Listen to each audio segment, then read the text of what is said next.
Good morning, students. Today I'm going to go over double entry journals a little bit more in depth and provide you with some examples so that you can not only do assignment 5.8, which is to create your own double entry journal entries for chapter 7, but also so that you can respond to your peers and what they did for their double entry journals in assignment 5.9. Okay, so to get us started, I want to kind of take us back a little bit to do now that we did previously, but first just let's solidify our focus. So the aim for this lesson is how do we strengthen our analysis of a novel through a double entry journal? So previously, I asked you all to find what I call special lines in the chapters that you read and complete either a passage master role or a descriptive language hunter role. And so I was trying to show you how to find those lines. You really have to think about what makes a line special. And you had chosen lines that you felt were special, and I just want to recap some of those reasons that you might have picked those lines. So one reason you might have picked a line is because you felt it helped you better understand the story. You also might have felt like it kind of connected the dots for you, and you felt like the events in the text, it was like sort of that aha moment where you saw how things overlap. You might have been very intrigued with a line because you really were able to analyze a character in greater detail through that line. It was very telling about a character. Another reason is maybe you appreciated the author's voice and tone and the unique writing style of Fitzgerald.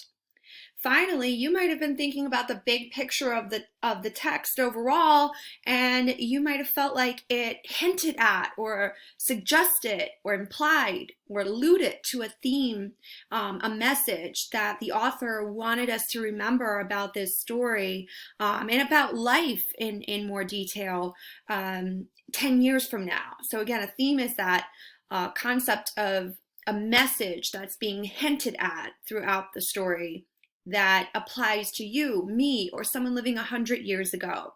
It's general and it's universal. So let's imagine now that we have to apply this to the concept of double entry journals. And so we did some introductory lessons where you had to explore just in general what you feel it means to make a journal. You read the instructional handouts and you looked at some examples on your own. And now I want to break that down further. So if I was going to create a double entry journal, essentially all I'm going to do is, if I had a notebook, make a T-chart, right?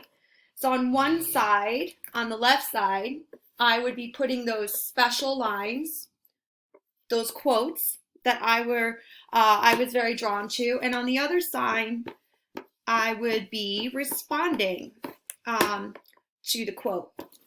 Now, we're going to be doing this electronically, so I've created a digital T-chart for you all to do your double entry journal work in.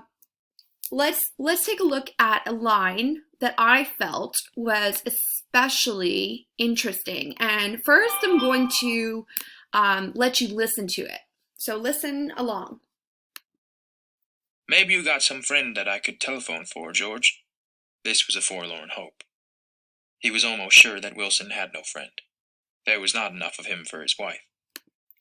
Wow, so when I read that line, and you may not have read ahead into chapter 8 yet, but if you've read chapter 7, you know what events are really going on that involve Wilson.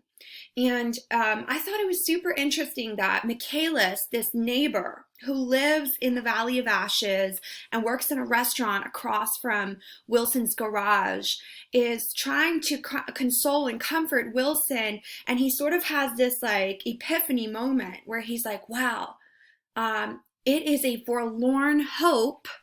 And I'll put the line up for you. 1 second. Here we go. This was a forlorn hope. Michaelis was almost sure that Wilson had no friend, There was not enough of him for his wife. Wow, what a powerful line. So now you might be thinking, well, why does Miss Rennick find that line so powerful? So I was imagining that I am a passage master and I'm looking for lines that have one of those four characteristics that we've learned before. Either it's puzzling, I'm confused by it, or I find it to be really significant in understanding the book overall, or I find that I have a real strong emotional response to it. Maybe I'm happy, I'm laughing, maybe I find I get angry when I read it, or I'm sad, I feel like I could cry. Or I find it really interesting. Maybe it's telling me something that I think is intriguing and outside the box. And now if I was a different role, let's say I was an artist, I'm not looking for lines that have those traits. I was looking for lines that would help me create a picture in my mind. Well, for me, again, I was wearing these glasses as a passage master, and I chose this line because it had the interesting trait that a passage master would look for. And now I would put that line, if it was in a notebook, here on the left side of my column, and I would cite it properly. So I need to make sure I say what page number it came from. Now this did come from chapter 8. I want to clarify that if you have the hard copy book at home, which you shouldn't, it was my book, it would be from page 159. But if you have at home just your PDF ebook I sent, the page number would be slightly different. Now, I can't show this piece by piece like I would like if I was showing you this PowerPoint in the classroom. So this looks like a lot, but I'm going to break this down. So I found my line. I cited my line. Now I need to respond. Now, I'm not just going to write anything off the top of my head. I want to be really thoughtful and take a second to analyze this line more clearly. So first, if you notice, I've underlined things that really stood out to me as important. So I underlined forlorn hope, and I underlined almost sure, no friend, not enough, his wife.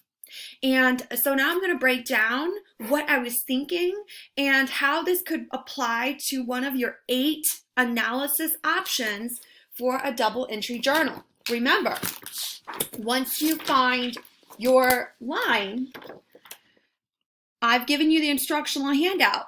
I said there's 8 things you could do with the line on the right-hand side. So you have to now put on your analysis glasses and choose one of those 8 things. So I've done 5 different options, 5 different ways I could have analyzed this line. And so let me start with the top left corner here. If you guys can see this, I chose option number 5. So number 5 says ask social questions. So when I read almost sure, Michaelis was almost sure that Wilson had no friend, it made me really think about Wilson's class, how he comes from no money, and he lives in the Valley of Ashes, and Michaelis is sort of thinking that it's impossible for him to ever come out of that situation and have a better life. And so my questions that I posed are, can a person rise above his or her social class? So I'm thinking about Wilson, and I'm wondering, would he ever be able to rise out of that? And then I asked, was Wilson destined to a life of loneliness? And these questions would be really interesting for my peers to respond to, but I also could try to answer those questions if I were writing in my journal. The next part I chose to look at here is forlorn hope. Now, this is juxtaposition, which means there's this really sad word that's next to, juxtapositioned against, this really positive and happy word, which is a little strange if you think about it. So it's a sad, pitiful, despairing idea. It carries this concept of like despair and great sadness. It was a sad hope that Michaelis was almost sure, right? So it kind of drew my attention, and I wanted to relate this piece of the text, I'm doing number 4, to the significance of the whole book. So when I read that, I'm thinking, well, what is Michaelis talking about? He's talking about Wilson's hope, Wilson's desires in his life, and how it's so tragically sad, his hope. And it made me also think about another character that is the whole book is connected to, right?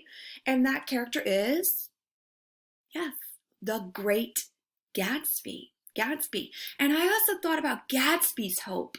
And I thought, wow, I feel like his dream is unraveling, and it's also beginning to shatter. And so my comment is, makes me think of a pitiful or forsaken idea, hopeless or lost, just like Gatsby's dream. So I'm tying in this little piece of the text that doesn't deal with Gatsby to Gatsby because I see this commonality there. Another area I looked at was no friend. And when I read that, I initially just remembered a connection in my own life. So that's an option for you. So number 3 is you can make a connection. So I chose to talk about, and I would write about, when I first moved to Dubai, I had no friends, and I would explain that. And the biggest thing was, see, in this quote, it's not like, oh, I don't have many friends. Michaelis is saying Wilson has no one. There is no one he can call, no one who can come for him and comfort him in this time. And when I went to Dubai initially, I had to wait until my residency visa was processed with the government. And in that first month, I had no way I could get a cell phone in that country and a SIM card or get my internet set up without my visa papers. It's very different from the States. And as a result, I couldn't call anyone back home. I couldn't email anyone back home. I couldn't check Facebook. There was no way I had access to my friends or family. And I felt totally isolated. And I think in this moment, that's how Michaelis is probably feeling. Another one I did was number 1, doodle. Now, I can't draw on my Google Doc, right? But I could tell you what I would draw, or I could maybe post a Google image in my Google Doc that makes me think of something I would draw.